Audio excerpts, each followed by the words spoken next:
내 눈을 열어 보게 하소서라는 제목으로 하나님의 말씀을 나누겠습니다.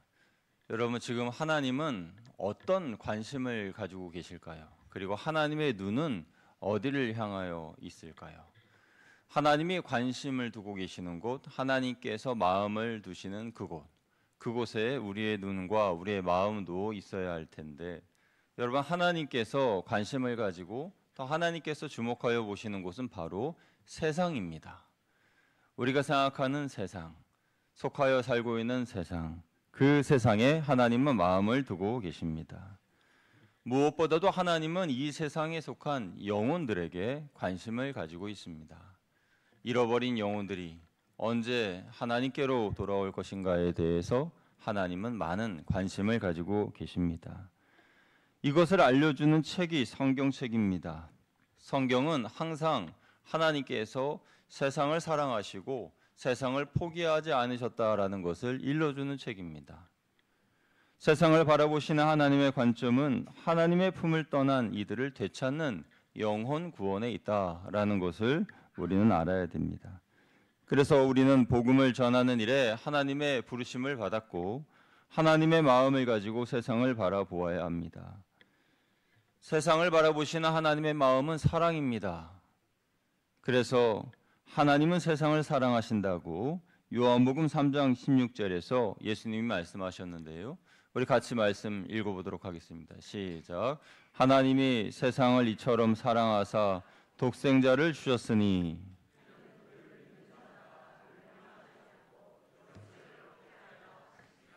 아멘.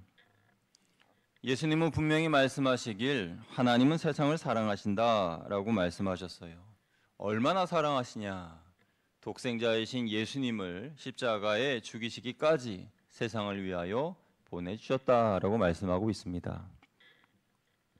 그런데 요한복음을 기록한 사도 요한은 요한복음 3장 16절 말씀과는 대조적으로 요한일서 2장 15절에서 이 세상이나 세상에 있는 것들을 사랑하지 말라.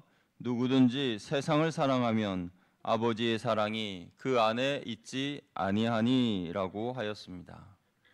여기서 사도 요한은 세상을 사랑하지 말라라고 하였는데, 그러면 예수님이 말씀하신 하나님이 세상을 이처럼 사랑하사라고 할 때의 세상과 요한이 말한 이 세상이나 세상에 있는 것들을 사랑하지 말라 했을 때의 이 세상은 다른 세상입니까? 예, 다른 세상이 맞습니다. 똑같은 세상의 모양이지만 하나님께서 말씀하신 세상은,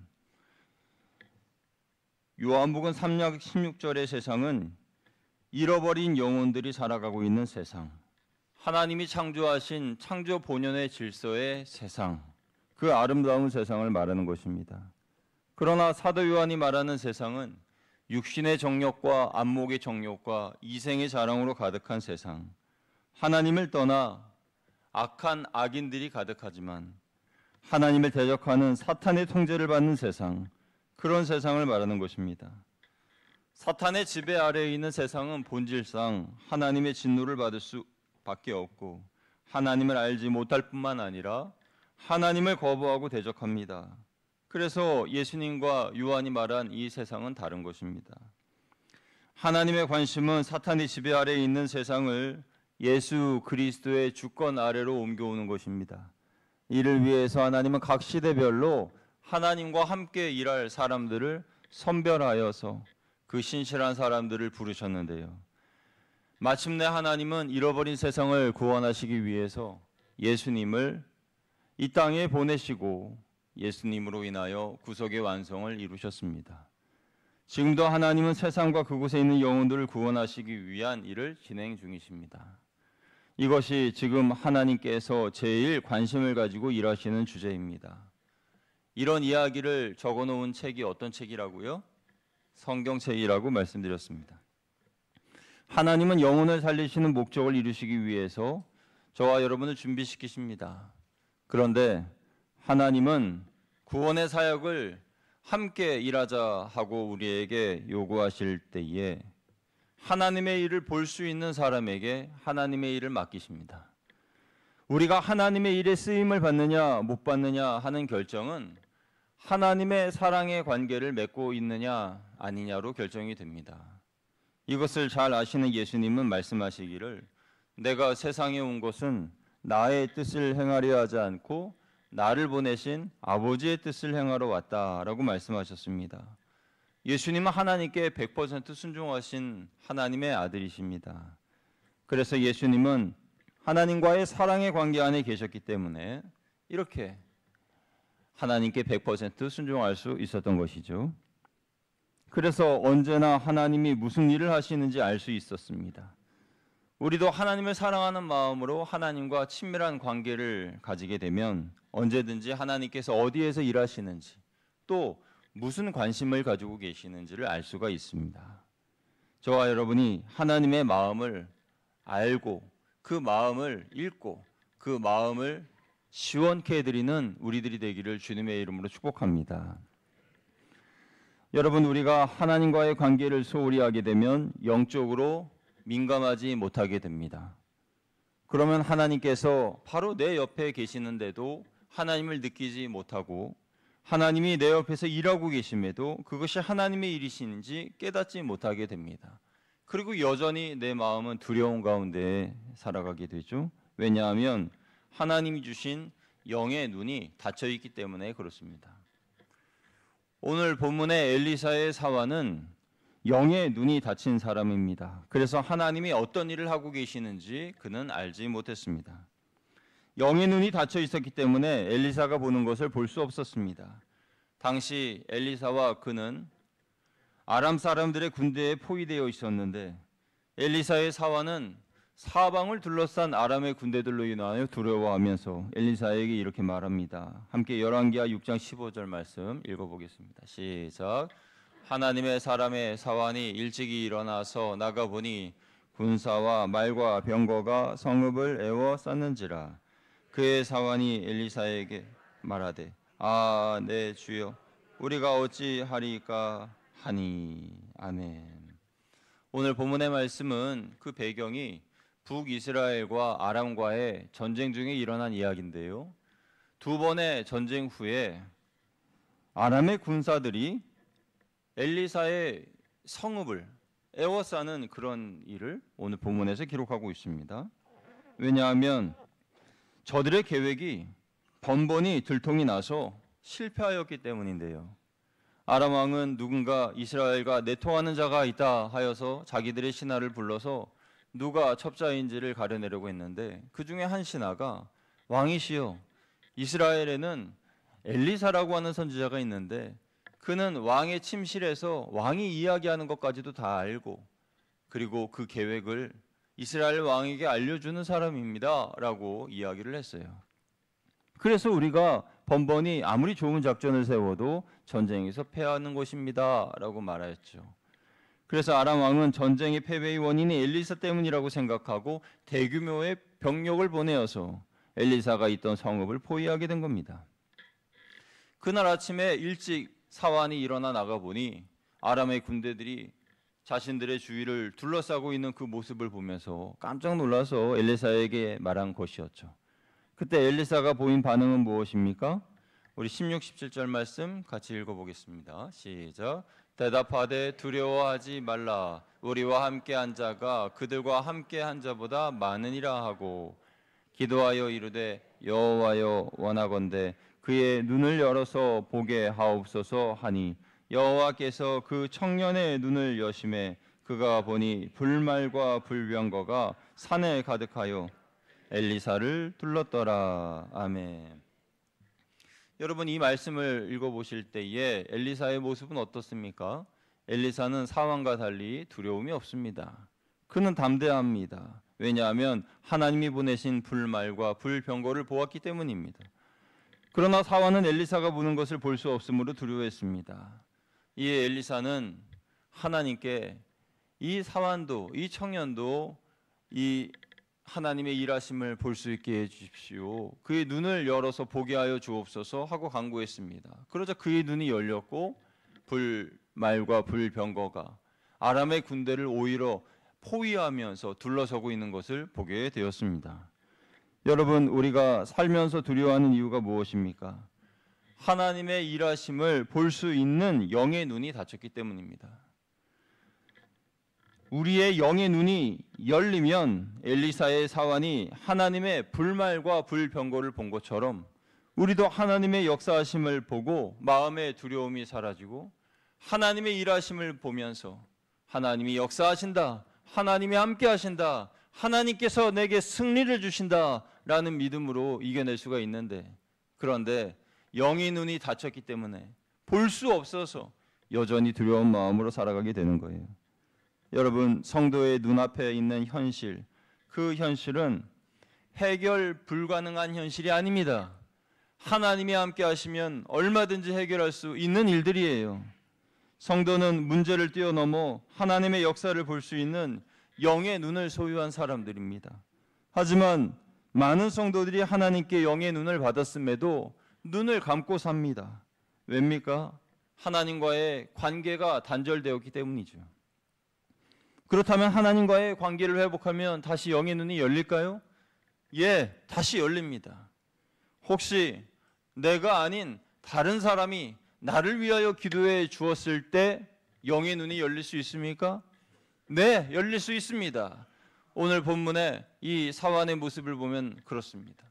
엘리사가 기도하지 않고 하나님과 단절되어 있는 그러한 이 사환의 눈을 열어달라고 기도했을 때에 하나님께서 그의 눈을 열어주셨어요.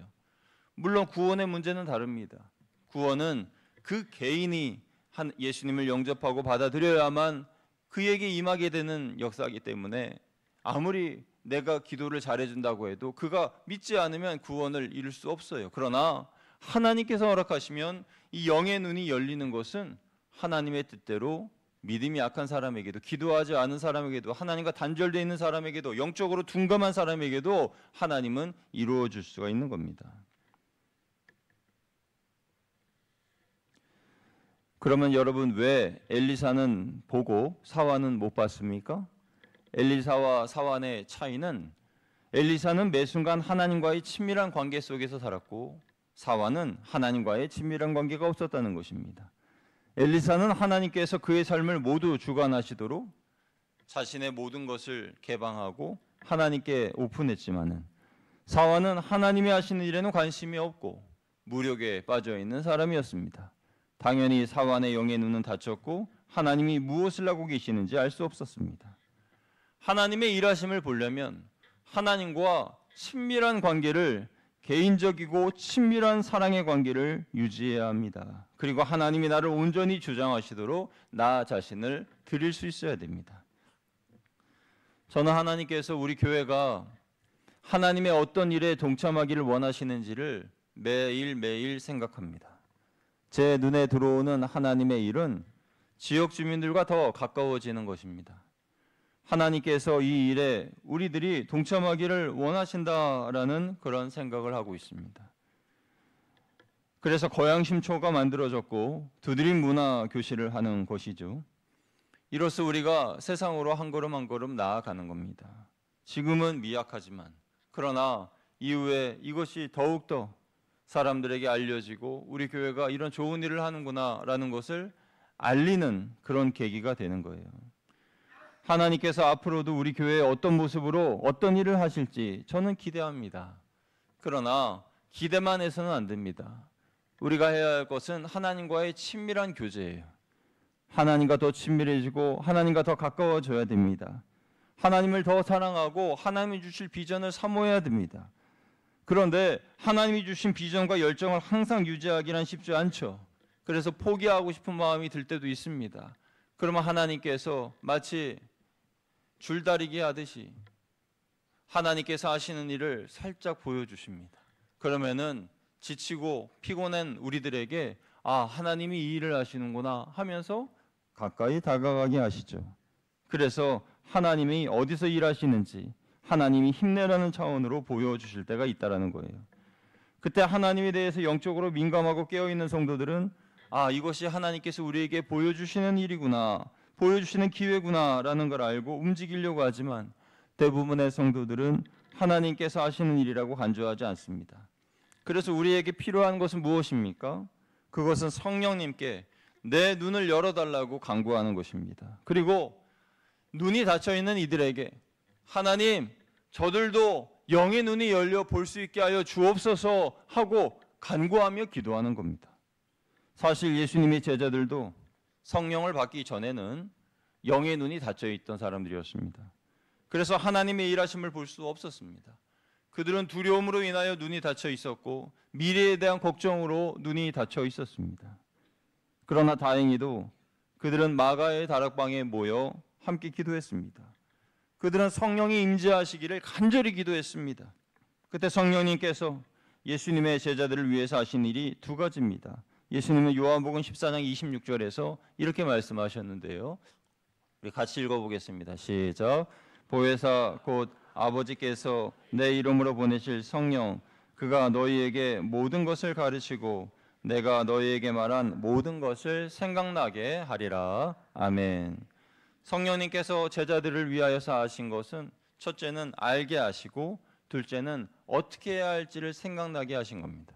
성령님께서 우리에게 영적인 것에 대하여 가르쳐 주지 않으신다면 우리는 아무도 하나님을 찾지 않을 겁니다.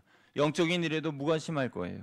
그러나 성령님이 우리 속에 거하시면 우리의 삶의 방향을 바르게 인도해 주시고 무엇을 해야 할지, 어디로 나아가야 할지를 알게 되는 것이죠. 하나님의 뜻이 생각나는 겁니다. 예수님은 늘 성령님과 함께 하셨습니다. 예수님은 광야에서 시험 받으실 그 기간 동안만 성령님과 함께 하신 것이 아니라 병자를 고치실 때에도, 말씀을 전하실 때에도, 심지어 십자가에 달려 죽으실 때에도, 그리고 하늘에서도 성령님과 늘 함께 하십니다. 성령님과 함께 하셨기 때문에 하나님의 뜻에 대해서 아실 수 있었어요. 성령님과 동행하시면서 그의 공생의 시간을 하나님께 맞추자 많은 사람들이 회개하고 구원받는 일들이 일어났습니다. 예수님은 군중 사이를 지나가실 때에 거기에 있는 모든 사람들에게 다 자신의 에너지를 쏟지 않았습니다. 하나님의 하시는 일을 보고 하나님께서 역사하시는 그 한 사람에게 예수님께서는 온 힘을 기울였습니다. 예를 들어서 누가복음 17장 말씀, 19장 말씀을 보면은 삭개오에 대한 이야기가 나오는데요. 예수님을 보기 위하여서 삭개오는 돌 무화과 나무 위에 올라갑니다. 그 아래로 예수님께서 다가오셔서 삭개오야 내려와라. 오늘 내가 너희 집에 유하여야 하겠다라고 말씀하십니다. 그리고 그 집에 들어가 삭개오에게 하나님의 말씀을 전해줍니다. 여러분, 그 시간 그 자리에는 수많은 사람들이 있었는데 수많은 사람들 중에 삭개오 한 명에게만 예수님은 집중하였습니다. 왜 그랬을까요? 하나님께서 삭개오에게 역사하신다는 것을 알고 계셨기 때문이죠. 그래서 삭개오에게 가서 내가 너희 집에 거하여야겠다라고 말씀하셨습니다. 그날 어떤 일이 일어났습니까? 그날 그의 집에 구원이 임하였습니다. 삭개오와 그의 가족들은 예수님을 영접했고 그들은 다른 삶을 살기로 결단했습니다. 삭개오가 왜 이런 결단을 했습니까? 예수님을 만나고 그 마음에 성령께서 임하시고 그의 영의 눈이 열렸기 때문입니다. 그의 영의 눈이 열리자 지금까지 돈만 보며 쫓아왔던 자신의 인생이 얼마나 잘못된 인생이었나를 알게 된 거죠. 그러면서 자신은 이제 주님을 위하여 살겠다라고 결단하게 됩니다. 여러분, 성령께서 그의 안에 들어가셔서 그를 가르치시고 어떻게 살아야 할지에 대하여 알려주셨습니다. 우리의 영의 눈이 열리는 과정도 마찬가지입니다. 예수님을 나의 구주로 믿은 성도들은 이전과 다른 삶을 살아갑니다. 그 이유는 내 안에 성령께서 오셔서 무엇을 해야 할지를 알게 하여 주시고 또 내 영의 눈을 열어주셔서 참된 것과 거짓된 것, 진리와 비진리를 보여주시고 영원한 것과 속된 것을 보여주시기 때문에 이전과 같은 삶을 살 수는 없는 것이에요. 여러분은 영의 눈이 열리셨습니까? 여러분이 영의 눈이 열리셨습니까? 제가 지금 드리는 이 몇 가지 이야기를 여러분 스스로 들어보시고 여기에 동의하시면 여러분의 영의 눈이 열린 것이고 아직 나는 그렇지 못하다 그러면 영의 눈이 닫혀 있는 거예요. 몇 가지만 살펴보면 됩니다. 만약 여러분의 영의 눈이 열렸다면 전에는 죄가 아니었던 것들이 이제는 큰 죄로 다가옵니다. 전에는 아무것도 아니었어요. 그게 뭐가 죄야? 그런데 이제는 그것이 너무나 큰 양심의 가책이 되고 너무 큰 죄로 다가옵니다. 법전에 그게 죄라고 명시되어 있지 않다 하더라도 내 양심에 그것이 가책이 오면서 이 예수 믿는 사람이 이렇게 사는 게 맞나 하는 생각이 들면 그건 죄예요. 그래서 그것이 내 마음의 양심의 가책으로 오면 나는 영의 눈이 열려 있는 사람입니다. 만약 여러분의 영의 눈이 열려 있다면 전에는 세상의 즐거움을 좇아서 살아갔던 그런 모든 것들이 이제는 그것이 육신의 정욕임을 알고 끔찍하게 생각하고 죄를 버리게 되면은 여러분은 영의 눈이 열린 사람들입니다. 그러나 전과 똑같이 마실 거 다 마시고 피울 거 다 피우고 놀 거 다 놀면서 그렇게 신앙생활하면 나는 영의 눈이 닫혀 있는 사람이에요. 여러분이 영의 눈이 열려 있다면 전에는 내 삶이 영원할 것 같아서 오늘도 흥청, 내일도 흥청 그렇게 하루하루를 즐겁게 사는 것만 나의 삶의 목적으로 살다가 영원한 천국과 심판이 있다는 것을 알게 되고 두려운 마음으로 오늘 하루하루의 시간이 지나가면 없어지고 다시 오지 못할 시간이기 때문에 하나님 앞에 두려운 마음으로 이 시간을 보내는 그런 분들은 영의 눈이 열려 있는 분들이고 그렇지 않은 분들은 영의 눈이 닫혀 있는 사람입니다. 이렇게 변화된 모습이 내 안에 성령이 계신 증거이고 영의 눈이 열려 있다는 증거입니다. 여러분, 영의 눈이 열려야 합니다. 그래야 미래에 대한 두려움에서 벗어날 수 있어요. 우리는 엘리사의 사환처럼 눈에 보이는 아람의 군대만 보며 두려워하는 사람이 되기를 하나님은 원치 않으십니다. 하나님은 우리가 보기를 원합니다. 우리를 둘러싸고 있는 수많은 그 아람 군대 같은 문제들과 원수들을 둘러싸고 있는 하나님의 군대를 볼 수 있는 그 눈을 우리가 갖기를 하나님은 원하십니다. 영의 눈이 열려야 하나님이 나를 대신하여 싸워주시고 내게 승리를 예비하셨다는 것을 믿을 수 있습니다. 그러면 구체적으로 우리가 눈을 열어 하나님의 일을 보기 위하여 어떻게 해야 합니까? 다음의 세 가지. 여러분, 지금 말씀드린 이 세 가지를 꼭 기억하시고 여러분의 삶에 적용하시기를 바랍니다. 첫째로 하나님이 하신 일을 보기 위해서 기도해야 합니다. 한번 따라 하시겠습니다. 하나님이 하신 일을 보기 위해 기도해야 합니다. 여러분, 기도하실 때요, 나를 위해서만 기도하는 것이 아니라 다른 사람들을 위해서도 기도하십시오. 만약 여러분이 영의 눈이 열려 있는 분이라면, 아까 제가 예시를 세 가지 들어드렸죠. 그래서 그렇게 사시는 그런 분들은 영의 눈이 열린 분들인데, 영의 눈이 열린 분들이라면 영의 눈이 닫힌 분들이 열릴 수 있도록 엘리사처럼 기도해 주시기를 부탁드립니다. 엘리사가 사환을 위해 기도했듯이 기도해 주십시오. 사환은 자기를 위해서 기도할 수 없는 영적 상태였습니다. 그러나 엘리사가 그를 위해 기도하자 영의 눈이 열렸어요. 구원의 문제는 아니더라도 영의 눈이 열리는 것은 하나님이 허락하시면 가능한 것 아닙니까? 그러면 영의 눈이 열려서 하나님께서 이렇게 일하시는구나, 내가 이렇게 살면 안 되겠구나 라는 걸 알게 되면 자신의 구원을 위하여 기도하지 않겠어요? 간절하게 기도하면 하나님께서 구원해 주시겠지요. 살다가 무엇을 먼저 해야 할지 모르는 때가 옵니다. 그때는 이것저것 하던 것 다 내려놓고 기도하시기 바랍니다. 예수님의 제자들도 예수님이 떠나가신 후에 무엇을 해야 할지 모르는 상태, 막막한 상태였습니다. 근데 순간 예수님께서 하신 말씀, 성령을 받을 때까지 기도하라 라는 그 말씀을 기억하고 마가의 다락방에 모여서 기도했어요. 그냥 기도했습니다. 기도만이 최후의 보루이고 우리가 살 길이다 라고 생각하고 간절하게 기도했습니다. 여러분, 우리도 마찬가지입니다. 우리도 살기 위해 기도해야 됩니다. 저는 거양교회 담임 목사로서 우리 성도님들 중에 제일 걱정되는 분들이 있어요. 제가 제일 걱정하는 분들은 누굴까요? 환우분들일까요? 아닙니다.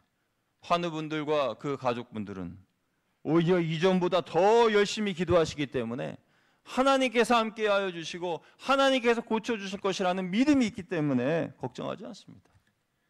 그러면 누가 제일 걱정될까요? 가장 걱정스러운 분들은 기도하지 않으시는 분들입니다. 기도하지 않는다는 것은 바꿔 말하면 내 삶에 대한 책임을 내가 진다는 거예요.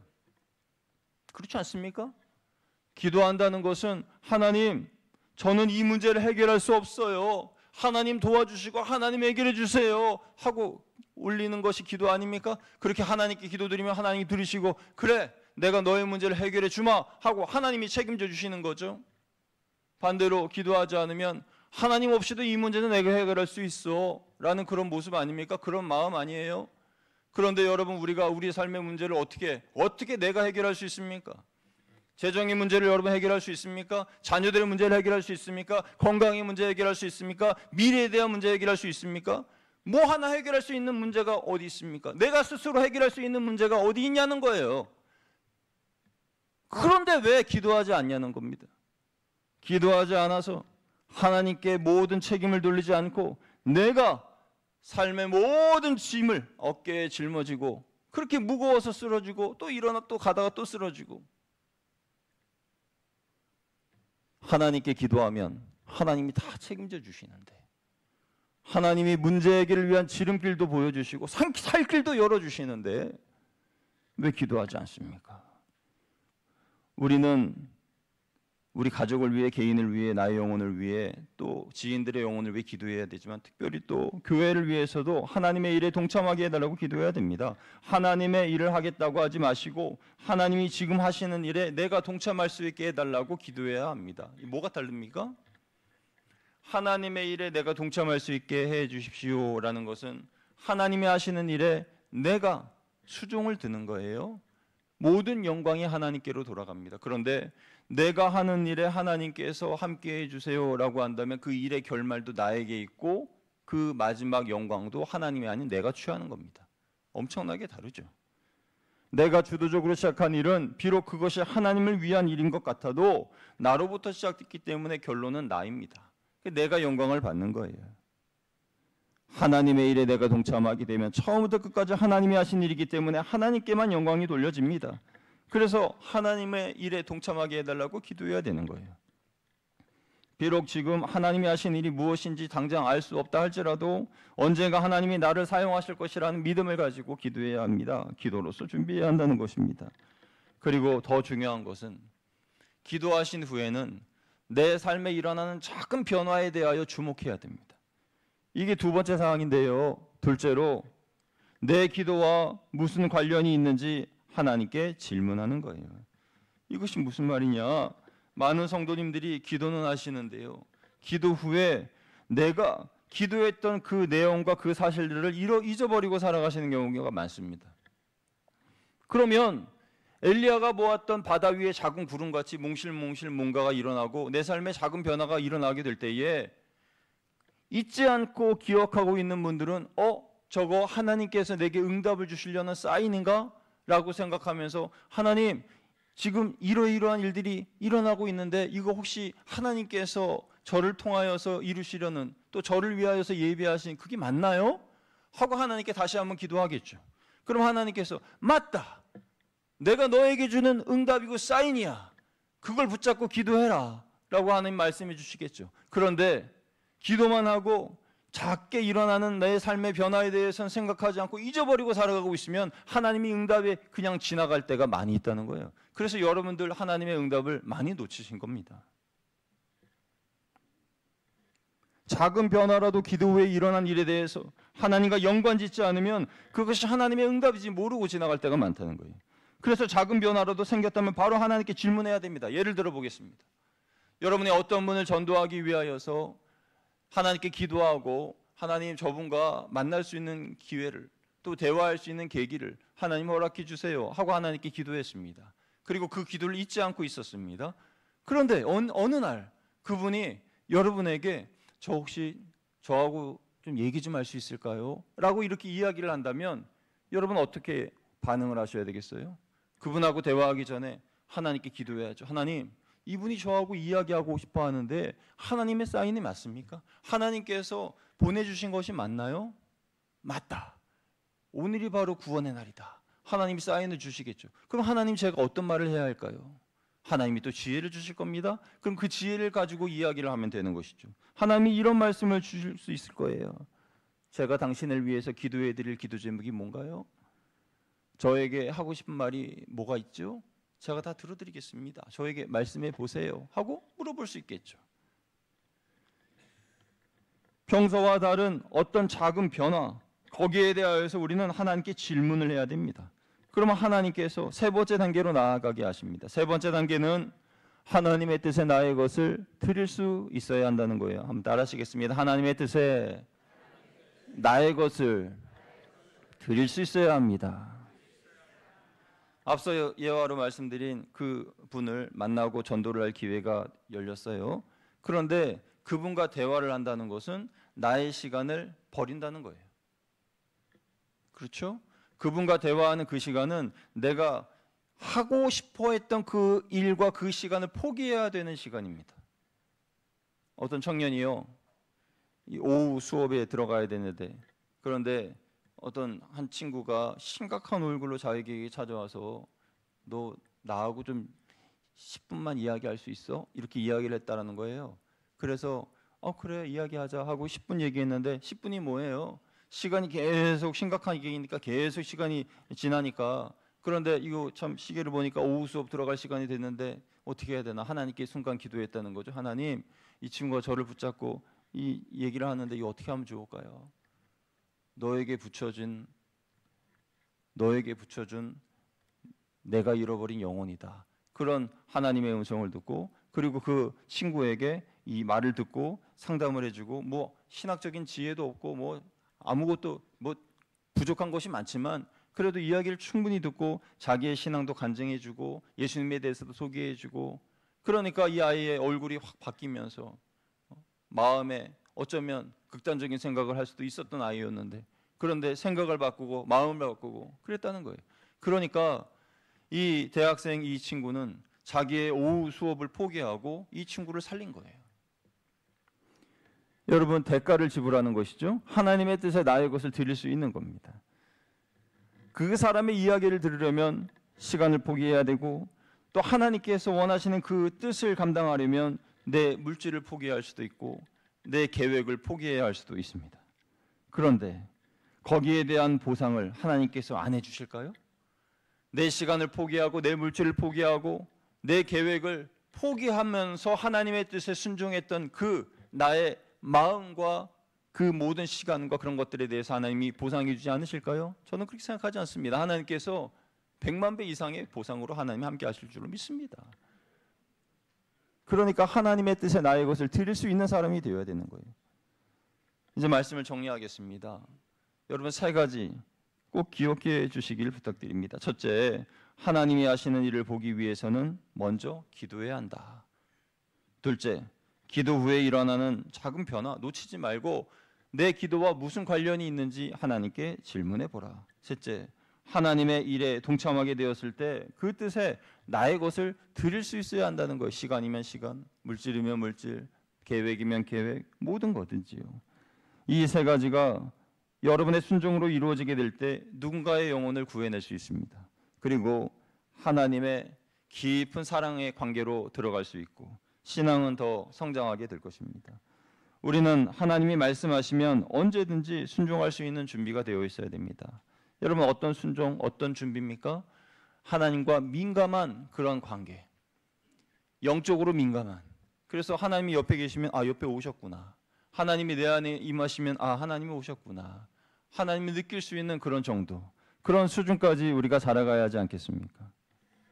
교회를 대하여서도 우리는 영적으로 민감해져야 합니다. 우리가 자주 실수하는 것 중에 하나는 아이러니하게도 기도하겠습니다 라는 단어입니다. 기도하겠습니다. 얼마나 좋은 말입니까? 그런데 사실 이 말이 회피성 발언이 될 때가 종종 있습니다. 일단 기도해 보자고 말을 해놓고는 기도하지 않습니다. 일부러 기도하지 않는 건 아닐 겁니다. 바쁘다 보니까 잊어버려서 거기에 대해서 기도 안 하시는 경우가 많이 있을 거예요. 그런데 기도 안 하는 것은 마찬가지입니다. 일부러는 아닐지라도 기도하지 않음으로 인해서 하나님이 주신 기회를 번번이 놓쳐버리는 경우가 있어요. 기도해보자고 했으면 기도해야 합니다. 기도해보자고 해서 기도하지 않았다면 그것은 신앙인의 무책임한 행동이고 거짓말이에요. 그런 거짓말을 이젠 하지 말고 정말 기도하는 우리들에게 소망합니다. 개인이나 교회나 기도한 후에 작은 변화가 일어나면 하나님, 이것이 하나님의 뜻입니까? 라고 물어보고 그 뜻이 맞다면 하나님께서 다음 단계로 나를 어떻게 인도하실지 하나님의 인도하심을 들어야 돼요. 물론 내 귀에 음성으로 들리지 않을지라도 다른 방법으로도 하나님께서는 우리에게 말씀할 수 있습니다. 친구를 통해서든지 믿음의 선배를 통해서든지 어떤 부분이든지 어떻게 해서든지 말씀할 수 있는데 중요한 것은 하나님께 내가 항상 주목하고 있으면 그것이 엘리야가 들었던 세미한 음성이라 할지라도 들을 수 있다는 거예요. 들을 수 있다는 겁니다. 그리고 그것을 듣고 믿어야 합니다. 하나님께서 이루어 주실 것이라는 믿음을 가져야 됩니다. 이사야 14장 24절에서 하나님께서 이렇게 말씀하셨습니다. 우리 같이 읽어보겠습니다. 시작. 만군의 여호와께서 맹세하여 이르시되 내가 생각한 것이 반드시 되며 내가 경영한 것을 반드시 이루리라. 아멘. 14장 27절도 읽습니다. 시작. 만군의 여호와께서 경영하셨은즉 누가 능히 그것을 패하며 그의 손을 펴섰은즉 누가 능히 그것을 돌이키랴. 아멘. 하나님께서 약속하신 것은 반드시 이루어집니다. 하나님께서 됐다라고 하면 된 거예요. 여러분의 기도를 들으시고 이루어 주시겠다고 약속하셨으면 이미 이루어 주신 겁니다. 하나님이 약속하신 바를 반드시 이루시는 성취하는 하나님이십니다. 오늘부터 여러분은 기도하신 후에 내게 일어나는 작은 변화를 붙잡고 하나님께 한 번 더 기도하시기 바랍니다. 기도한 후에 어떠한 반응이 일어나는지에 주목하시기 바랍니다. 기도만 하고 잊어버리는 것이 아니라 기도한 후에 내게 일어나는 그것에 주목해 보아야 되는 것이에요. 그리고 주님의 음성에 귀를 기울이십시오. 엘리야가 들었던 세미한 음성일지라도 들을 수 있습니다. 눈을 열어서 하나님의 일하심을 보는 우리 거양교회 모든 성도님들이 다 되시기를 주님의 이름으로 축복합니다. 하나님은 여러분과 사랑의 친밀한 관계를 갖기를 원하십니다. 혹시 하나님을 놓고 하나님께 드리는 기도를 놓고 살고 계시다면 다시 하나님을 붙잡으십시오. 우리가 살 길은 그것밖에 없습니다. 기도하겠습니다.